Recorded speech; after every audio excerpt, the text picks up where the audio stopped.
Selamat pagi, salam laut, salam optimis, kawan-kawan laut dimanapun berada. Melanjutkan sesi sebelumnya, bagaimana kita mengenali karakter orang, kita mengenali karakter diri sendiri, sehingga kita bisa menempatkan diri kita dengan sebaik-baiknya, baik sebagai staf di kantor maupun sebagai pimpinan di kantor. Kalau kemarin kita sudah berbicara, sesi berikutnya memberikan gambaran siapa si kuat, siapa si gesit, siapa si rinci, ya. Maka kategori yang keempat adalah si damai. Pada slide ini kita bisa melihat si damai itu adalah kategori orang yang memiliki karakter sifat lebih kepada penggunaan perasaannya dan lebih kepada dirinya yang lebih tertutup. Nah, ini seperti gambar di warna biru.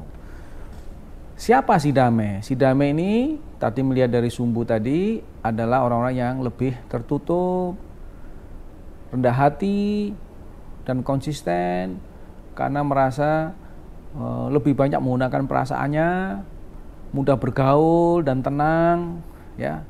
Biasanya si damai ini menghindari konflik. Orang-orangnya adalah orang-orang yang simpatik dan baik hati, dan biasanya yang namanya si damai ini adalah orang yang sering menjadi pendengar yang baik. Nah, apakah kawan laut menjadi bagian dari orang yang punya karakter si damai? Si damai ini memiliki karakter, tentu sisi positifnya, sisi kuatnya juga perlu kita pelajari. Biasanya si damai ini orangnya adalah tenang, orangnya simpatik, pendengar yang baik seperti tadi sudah saya sampaikan. Biasanya menjadi tim player yang baik dan umumnya berpikir matang. Tetapi namun demikian, si damai ini juga memiliki sisi yang lemah, perlu dioptimalkan, yaitu terkait dengan baperan. Kenapa? Karena selalu menggunakan perasaan. Kalau ada yang bicara sedikit aja menyentuh hatinya, baper sudah. Nah, karena lebih banyak menggunakan feeling, biasanya juga sisi subjektifnya itu lebih bermain daripada sisi objektifnya. Nah, sisi lain dari orang dengan karakter si damai ini adalah pemalu. Kemudian pasif. Ini lebih kepada introvert yang dia merasa lebih tertutup sehingga menjadi pemalu dan pasif. Ada juga sisi lain yang perlu mendapat perhatian adalah si damai ini takut membuat salah. Pakai feeling, perasaan, aduh nanti kalau salah gimana, nanti kalau salah gimana, kalau ini nggak jalan gimana dan sebagainya. Nah, ini adalah ciri-ciri karakter dengan sifat ataupun karakter si damai.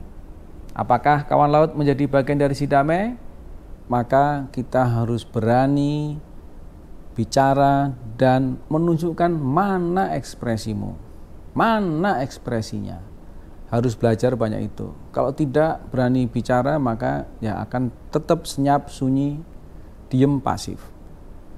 Dan jangan pernah malu dan jangan pernah takut membuat ataupun melakukan kesalahan.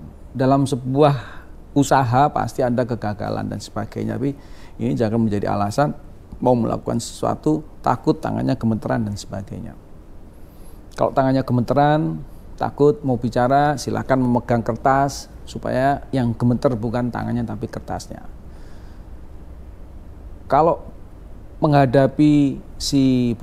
tetapi kalau kita memiliki sifat si damai dalam diskusi kita sebaiknya terlibat, tidak menjadi pasif. Bertanya misalnya hal yang belum dipahami, hanya untuk bertanya ingin memastikan misalnya, itu perlu disampaikan. Dan juga belajar bagaimana menyampaikan ide. Banyak teman-teman kawan laut yang idenya banyak tapi tidak dapat menyampaikan ide tersebut.